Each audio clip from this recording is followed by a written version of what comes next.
नवरात्रि के पवित्र दिनों में 9 दिनों तक माता रानी की उपासना की जाती है।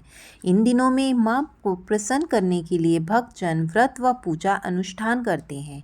धार्मिक मान्यताओं के अनुसार इन दिनों माँ के 9 स्वरूपों की पूजा अर्चना करने से घर में सुख शांति बनी रहती है और माँ भक्तों की सभी मनोकामनाएं पूर्ण करती है।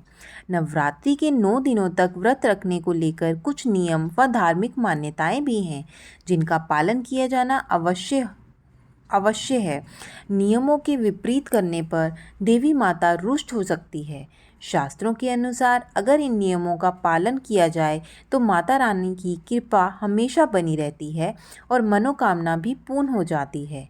तो आइए जानते हैं इन नियमों के बारे में और नवरात्रि में हमें जो काम भूलकर भी नहीं करने चाहिए उनके बारे में भी। सबसे पहले, भारतीय परंपरा में कन्याओं को माँ दुर्गा का स्वरूप माना जाता है।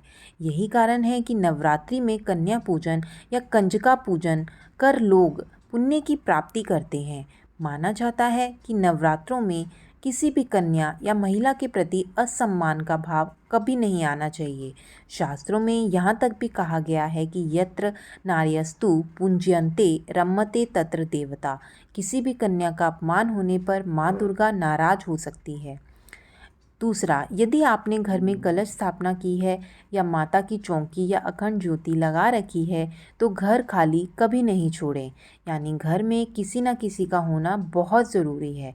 साथ ही व्रत के दिनों में सोना भी दिन में नहीं चाहिए। तीसरा, नवरात्रि के दिनों में बहुत से लोग व्रत में होते हैं। ऐसे में कलह करने से बचना चाहिए, क्योंकि कलह करने से व्रतधारी की आत्मा को दुख पहुंचता है, जिससे माँ देवी रुष्ट हो सकती है। ऐसे में कोशिश करें कि हर प्रकार के वाद विवाद से दूर रहें। श्री रामचरितमानस में भी ऐसा कहा गया है, जहाँ सुमति तहाँ संपत्ति नाना, जहाँ कुमति तहाँ विपत्ति निदाना। लड़ाई झगड़े वाले घर में लक्ष्मी नहीं ठहरती। चौथा, माना जाता है कि व्रत करने वाले को नवरात्रि 9 दिनों तक अपना समय फिजूल की बातों में ना लगाकर धार्मिक ग्रंथों का अध्ययन करना चाहिए। इन दिनों दुर्गा चालीसा या दुर्ग सप्तशती का पाठ कर सकते हैं। पाँचवां, नवरात्रि के पावन दिनों में सात्विकता का विशेष ध्यान रखना चाहिए। आहार, व्यवहार और विचार में आपके सात्विकता का होना जरूरी है, तभी नवरात्र के व्रत का पूरा फल मिलता है। अगर आप इन दिनों में प्याज, लहसुन और मांस मदिरा का सेवन ना करें तो अच्छा है। नवरात्रि के 9 दिनों तक पूर्ण सात्विक आहार लेना चाहिए। छठा, नवरात्रि के दिनों में काम भावना पर नियंत्रण रखना अति आवश्यक है। इन दिनों में महिलाओं और पुरुषों दोनों को ब्रह्मचर्य का पालन करना चाहिए और माँ की पूजा अर्चना साफ मन से करनी चाहिए। इसी तरह से माँ प्रसन्न होती है और इन दिनों शारीरिक संबंध भी नहीं बनाने चाहिए।